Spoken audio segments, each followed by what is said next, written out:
What's good, YouTube? It's your boy Don Jazz. Back with another video. Today we're reacting to Giannis, LeBron, Steph Curry, or other legends in their prime. So I guess this is like Colin Cowherd comparing current players to legends, like peak for peak type thing. I wanted to check it out, and I'm gonna check it out with you guys. I hadn't watched a Colin Cowherd video on the channel in a long time, since last year in the playoffs, I believe. So why not? We're going to call it the Greek versus the Greats. Joy is going to ask me. Oh! She's going to get... So Giannis, like current Giannis or like LeBron prime, Steph prime, and other legends? An NBA legend. Okay. And I will tell you, if I would take Giannis now and his ascending career, because I think he just entered his prime. He's going to have 6 to 7 more years of this, and he never gets hurt. I hope LeBron's so. prime lasted way longer than everybody thought, and he's got kind of LeBron's genetic fortune that he doesn't get banged up a lot. Flexible. So the all-time greats prime or Giannis's prime. I guess Giannis's prime is probably now in year 2 of his prime. So here we go. Okay. Giannis or Kevin Durant? Giannis. First of all, he's going to age better. And I'll take current Giannis over current KD, but prime KD, it was like he was a different animal, man. But if Giannis can get a jump shot, like a deadly jump shot, it'll be Giannis. But I'm not mad at him for saying Giannis. I probably would go. I'll probably go on KD. But right now, I'm current Giannis. Prime. Prime KD. KD's the great offensive player, but he's been nicked up now for about 4 years. Also, that is also true. He's a wanderer. Fair point. You never know. Can you really build around KD? I know I can build around Giannis for the next 10 years in Milwaukee, and that has huge value to me. Giannis or Steph Curry? Tough, but I would take Giannis. I'm going to roll the dice on Giannis. First of all, Joey, I got the same reaction. Like, you chose, okay. I'm a little thrown off by that one. I thought he would have picked Steph, because you know how much everybody loved the three-point shot, this, that, and the third. I'm shocked. Told you I think the Bucks are going to have a dynasty. So Steph is seen as transformational as a three-point shooter, but he's always been a defensive liability, and increasingly in the last 4 years, injuries are a part of it.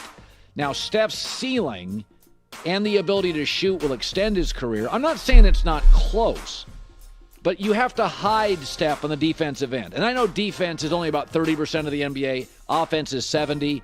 But Giannis is so dominating as a facilitator, defender, scorer. He literally stopped Boston's entire offense Sunday. Yeah. You will not score anything down low. When you can discombobulate a efficient offense like Boston, that is, nobody else in the game can do that now. Giannis or James Harden? Easy. Harden's peak was really quick, really fun, but Harden never did anything on the defensive end. I would frankly, agree with again, this. he was so balls. I'll go Giannis too. I will go Giannis too on this. And Trick, he was exhausted by the time the postseason came around. Giannis or Shaq? I'm going to go Shaq here. So it's Shaq's ceiling is hard to. He was so dominant. First of all, like Giannis is dominant. Don't get me wrong. Giannis is probably one of the more dominant players we've seen in a while. But people say Shaq. I mean, some people still say Wilt. But hey, I don't know if Wilt Chamberlain was even. If a lot of these stories are even real, I don't even know if Wilt really existed for real. But nah, for real, like Shaq has arguably one of the most dominant careers. So you'd have to choose Shaq. I feel like that's a gimme. Even though, like, by the time Shaq's prime, after he left LA, yeah, he won a ring in Miami, but he wasn't the same in Miami. Phoenix. Then he became a journeyman going to Phoenix. Remember the run? He tried to go to the Cavs to get a ring with LeBron. Boston. Yeah, that man was all over the place. He didn't look like anything in the sport. Right. You on the break, down low. I mean, he's still top 15 all-time in points, rebounds, blocks, field goal percentage. There was really no answer for him. He would get everybody in foul trouble. I always said Shaq had to overcome the officials because they didn't know how to officiate Shaq. If Shaq would have Arvydas Sabonis hanging on him, But it wouldn't bother him. Guys bounced off Shaq for 10 years, and there weren't foul calls. With any other player, it would have knocked him to the floor, and with Shaq, they just bounced off. Shaq was fouled more than any player in league history. Giannis or Dirk? Giannis. Dirk is a great scorer and a wonderful guy, but I think, again, the ability for Giannis to do so many things well and control the tempo. I mean, Giannis now is a de facto point guard, center, defender. Yeah, Giannis can play 1 through 5. Totally controls the game. People talk about how LeBron can play 1 through 5, but nobody ever talks about how Giannis can actually run the ball, bring the ball up like a point guard.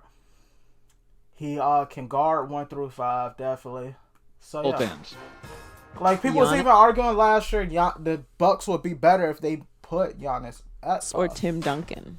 It's close, but not as close as you think, and here's why. First of all, Duncan had a lot more help. Tony Parker, Manu Ginobili, and maybe the best coach of the generation. But dominance-wise, I will go Giannis. Dominant. I think this is what he's talking about, like player. He's not really talking about like greatness. Like he's not saying Giannis greater than Tim Duncan, but I'd put it like this: Tim Duncan greater than Giannis. Giannis better. Tim Duncan only averaged over 25 once. Duncan was the great fundamental, but he's not going to give you 40 and 50-point games in big spots. Duncan had one season averaging over 25. Giannis has averaged over that for 5 straight years. Partially part of. So I think Giannis wasn't really Giannis going to have an 8-year ceiling. Now he may not be. I think these dynasties are going to look the exact same. In fact, Budenholzer comes from San Antonio. Yeah, I don't know. I got to go with Duncan there. Giannis or Kevin Garnett? Giannis. I mean, Garnett was great, but he wasted so many years on bad teams. So that one's not that one's not that close. Giannis or Kobe?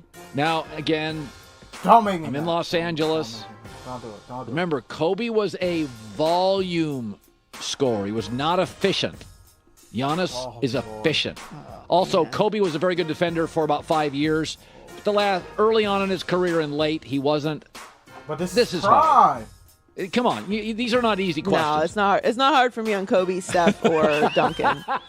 See, Shaq. I don't like flash and glamour. I like the mid-range. So no, I mean, listen, Giannis. Okay, let's Kobe had what? Giannis or LeBron? All right, LeBron. I mean, come on, LeBron is I would take Michael, I would take Shaq, I would take LeBron, I would probably take Wilt. Kareem? I mean, come on. Oh, I would take Kareem. Boy, it gets. And then there's we could argue about it.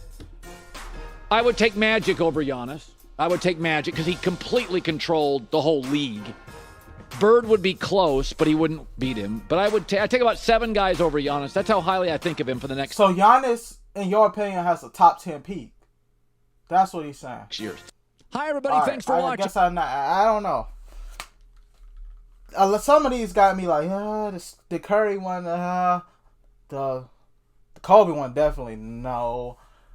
And there was another one in the beginning that had me like, Tim Duncan, I don't know. But anyway, please show, like, comment, subscribe, share the video. Roll 200 subscribers, and we out.